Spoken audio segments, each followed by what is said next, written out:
All right, get ready because we are diving deep into Acts chapter 5 today. Sounds good. And this is a chapter that is just packed with drama and intrigue. And we've got this excerpt from the New King James Version on Bible Gateway. Right. And, even if you think you know this story, I think we're going to uncover some layers that you might have missed. I think so, too. So we are going to see the early church facing some pretty serious challenges. Yeah. From internal conflicts to external pressures. For sure. And I can't wait to unpack how they navigated it all. Yeah, I think it's going to be a really interesting deep dive. Definitely. So let's start with a story that I think always gets people talking. Yeah. Ananias and Sapphira. Do you remember them? Vaguely. The couple who sold some land and then, weren't exactly truthful about the proceeds. Yeah, this is where we really see that tension between wanting to appear pious and actually living out those values. Yeah. They wanted the social credit. They hid it. Of being generous, but they weren't willing to fully commit. And that choice has some, shall we say, immediate consequences. Yeah. I mean, both of them, Right. after being confronted by Peter, die on the spot. You've got to admit, that's not your typical real estate transaction gone wrong. No, it's certainly a stark reminder of the power and authority the early church attributed to the Holy Spirit. Yes. Lying to the apostles was seen as equivalent to lying to God.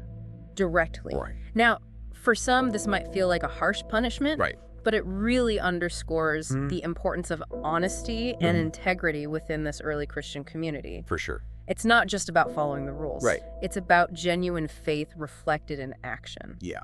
What do you think? As you read this, Yeah. did it challenge any of your own assumptions Uh-huh. about punishment and divine justice? It certainly made me think about the different ways we understand those concepts today. Right. The early church had a very different relationship with the supernatural than many people do now. Yeah, absolutely. And I think it's interesting to consider how this emphasis on honesty might have shaped the community as a whole. Right. Would it have created a culture of fear or one of deep trust? That's a fascinating question. Yeah. I wonder if it might have been a bit of both. Uh-huh. There's certainly a sense of accountability here. Yes. But also this sense of striving for a higher moral standard. Yeah, okay. But as you read this chapter, you also see this incredible energy and growth happening alongside the Ananias and Sapphira drama. The apostles are performing miracles.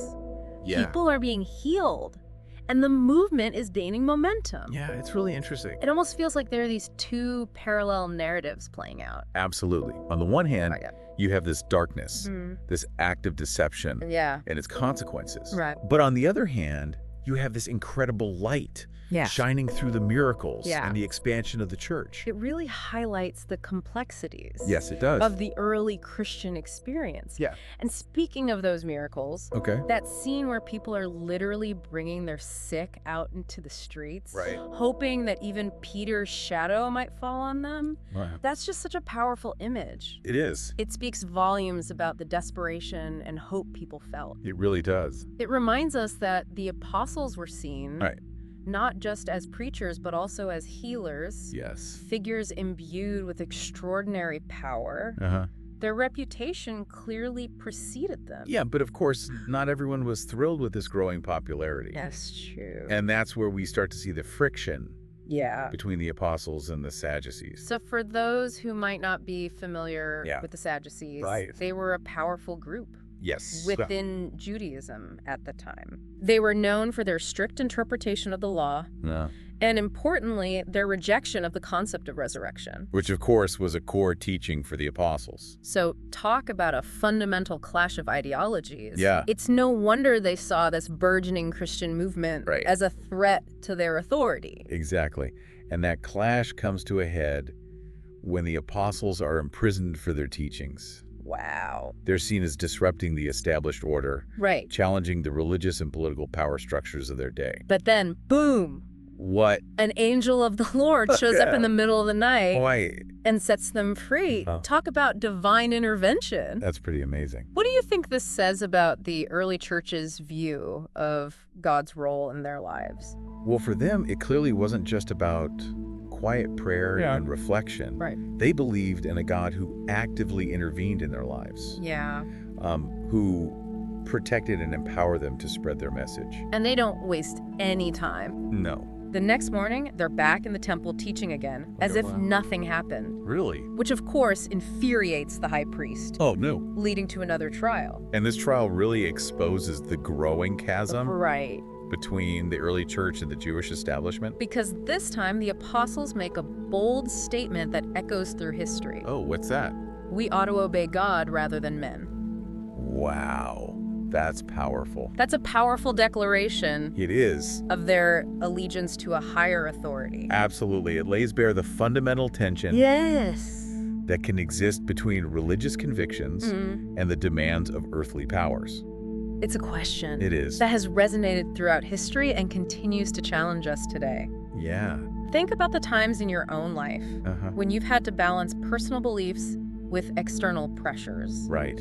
It's rarely easy. It's not. So true. Yeah. But here's where things get really interesting. Okay. A Pharisee named Gamaliel, a highly respected figure, steps in and surprisingly counsels caution and tolerance towards the apostles. Wow. So Gamaliel's intervention introduces a much-needed nuance into this conversation. Yes. He represents a more moderate voice within the Jewish leadership, urging his colleagues to consider a different perspective. So he's not necessarily endorsing the apostles' message, but he's advocating for a more tolerant approach. Exactly. He's essentially saying, let's wait and see. Okay. If this movement is truly of God, it will endure. And if it's not, it will fade away on its own. It's a remarkably pragmatic and even insightful approach. And his perspective actually sways the council. Really? They decide against harsher punishments, opting instead to have the apostles beaten and released. Oh, wow. With a warning not to teach in Jesus' name. Okay. It's not exactly a victory. Right. But it's a far cry from what could have happened. Yeah, it's a moment of reprieve, a pause in the storm. But it's also a reminder that power dynamics are constantly shifting. And even those in positions of authority can be influenced by unexpected voices. Absolutely. And it sets the stage for what's to come. Because even after this ordeal, the apostles continue to preach and teach, unyielding in their commitment to spreading their message. And that, I think, is the most enduring lesson of Acts chapter 5. It's a story about resilience. Yes. About the power of conviction in the face of adversity. These early Christians faced immense challenges, both internal and external. For sure. And yet they never wavered in their belief. It's a powerful reminder. It is. That faith isn't always easy. That it often requires courage and perseverance. Yeah, and as we wrap up this deep dive into Acts chapter 5, I'm left wondering how we can apply that same spirit of resilience to our own lives. That is a great question. And we'll pick up right there after a quick break. So we're back, and I'm still thinking about that question you just posed. You know, it's easy to read these stories from a distance and admire the apostles' courage. But when you think about applying that same steadfastness to your own life, well, it gets a bit more real, doesn't it? Yeah, it certainly does. And I think what's striking about this chapter and Acts as a whole is that it doesn't shy away from the very real challenges and even internal conflicts faced by the early church. It wasn't a smooth or easy path by any means. No, not at all. And yet, despite those challenges, they persevered. They faced opposition, even persecution from both within and outside their community, and yet they continued to spread their message. It really makes you wonder what fueled that level of dedication. Well, I think part of it stems from their belief that they were living in a time of profound spiritual transformation. Yeah. You know, they saw the miracles, they witnessed the growth of the church, and they felt that they were part of something truly extraordinary. Yeah, that makes sense. There's a palpable energy in this chapter, a sense that the world is being turned upside down. And in a way, it was this small group of believers was challenging the existing religious and political power structures. And that was bound to create some waves. Absolutely. And it's interesting to consider how their message resonated with people who were perhaps feeling marginalized or disillusioned by the status quo. There's a reason why this movement spread so rapidly, and I think part of it has to do with the hope and belonging it offered to those who felt excluded from traditional power structures. Okay, so let's talk about Gamaliel for a moment, because his role in this story is so fascinating. He's a respected Pharisee, a teacher of the law, and yet he steps in to defend the apostles. What do you make of his intervention? Well, on the one hand, it's a testament to his wisdom and discernment. He's urging caution and restraint, warning against hasty judgments and actions. But on another level, I think it reflects a certain level of unease within the Jewish community. The rapid growth of this new sect was clearly causing some anxiety, and Gamaliel's words suggest a desire to avoid unnecessary conflict. So he's not necessarily endorsing the apostles' message, but he's advocating for a more tolerant approach. Exactly. He's essentially saying, let's wait and see if this movement is truly of God.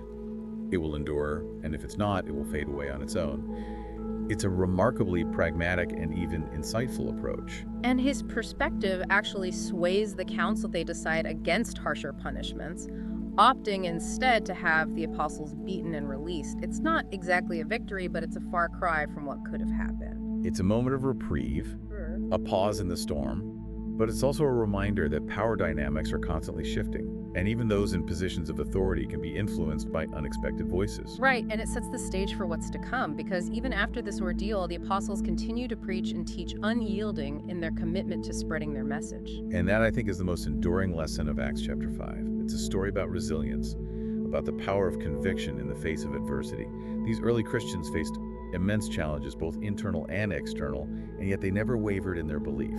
It's a powerful reminder that faith isn't always easy, that it often requires courage and perseverance.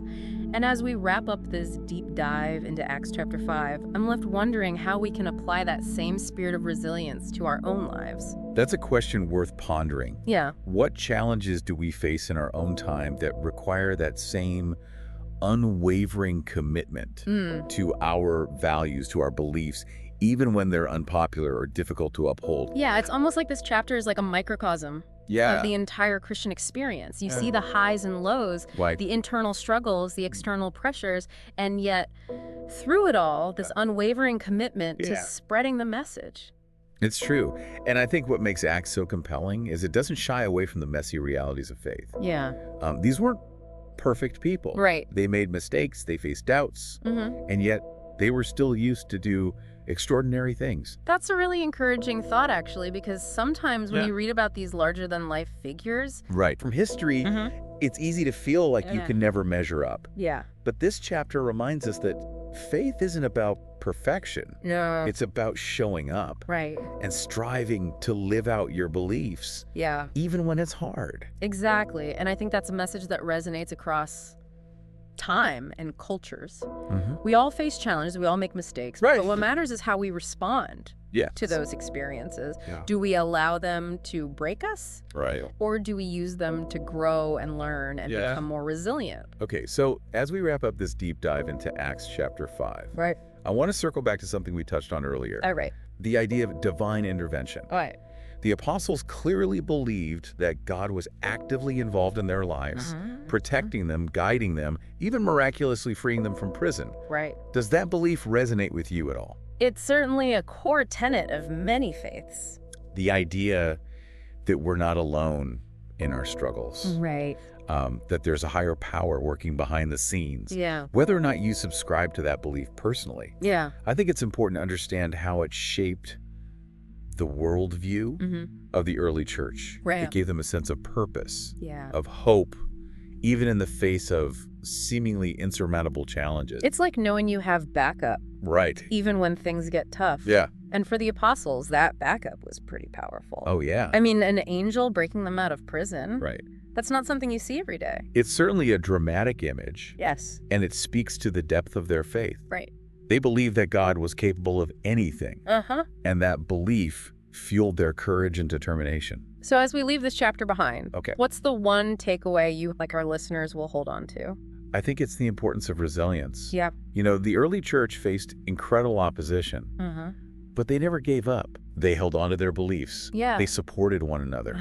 And they continued to spread their message. Yeah. Even when it was risky or unpopular. Yes. And that's a lesson we can all learn from, regardless of our personal beliefs. Right. Life is going to throw us curveballs. Yes, it is. But it's our ability to adapt, Right. to persevere, that ultimately determines our success. Beautifully said. And on that note, I want to thank you. Well, thank you.